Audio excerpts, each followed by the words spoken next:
अगर आप एक शौकीन हैं और आपका जो जायका है वो जाहिर सी बात है नमक के बिना तो बनता नहीं होगा, लेकिन आपको अब सावधान रहने की ज़रूरत है क्योंकि डुप्लीकेसी की भरमार हर चीज़ में है। और इससे पहले आपको लगता था कि नमक जो है वो शुद्ध है, लेकिन अब जो मामला सामने आया है उसने जम्मू कश्मीर में बिकने वाले नमक पर भी सवाल खड़े कर दिए हैं।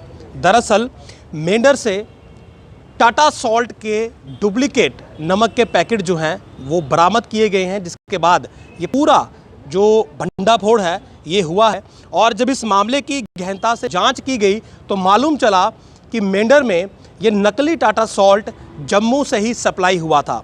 300 पैकेट टाटा सॉल्ट के जो कि डुप्लीकेट था, यानी कि नकली था, कम क्वालिटी का था या कुछ भी था, मतलब वो सही कंपनी से पैक होकर नहीं आया था, लोकल पैकिंग थी या कुछ और इशू था, लेकिन वो डुप्लीकेट सॉल्ट जो था वो जम्मू से गया।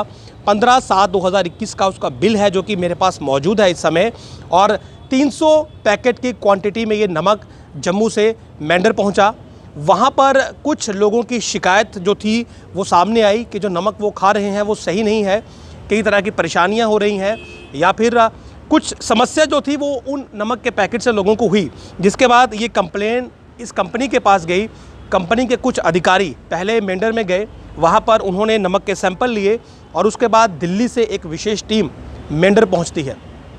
इस टीम ने जब वहाँ पर सैंपल कलेक्ट किए तो ये पाया कि जो नमक वहाँ पर टाटा सॉल्ट के नाम से टाटा सॉल्ट की पैकिंग में बिक रहा था वो असल में टाटा सॉल्ट था ही नहीं, वो एक डुप्लीकेट सॉल्ट था, जिससे कि लोगों की सेहत जाहिर सी बात है ख़राब होनी थी और जायका तो बिगड़ना ही था। इस पूरे कांड के बाद जब उस दुकानदार से पूछताछ की गई तो ये मालूम चला कि ये 300 पैकेट जम्मू से ही डिस्ट्रीब्यूशन के ज़रिए मेंढर में पहुंचे थे। तो जाहिर सी बात है जब जम्मू से 300 पैकेट मेंढर पहुंच सकते हैं तो फिर जम्मू के लोकल बाज़ारों में ये नमक क्यों नहीं होगा, आपके आस पड़ोस की दुकान में ये नमक क्यों नहीं होगा। जब 300 पैकेट जो है वो इतना लंबा सफ़र तय करके मेंढर में आम घरों तक पहुंच सकते हैं तो फिर जम्मू में आम घरों की रसोई तक ये नमक क्यों नहीं पहुंचा होगा। तो बहरहाल आज ही अपने घर के नमक की जांच ज़रूर करिएगा, क्योंकि ये मामला सामने आने के बाद जो अडल्ट्रेशन है उसको लेकर अब बहुत बड़े सवाल खड़े हो रहे हैं।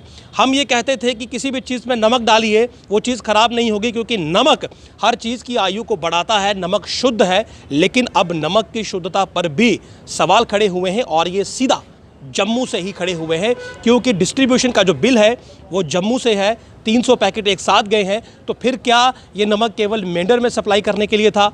नहीं, ये जम्मू के हर बाज़ार हर दुकान में गया होगा। अब कहाँ पहुँचा या कहाँ नहीं पहुँचा और कौन पकड़ पाया या कौन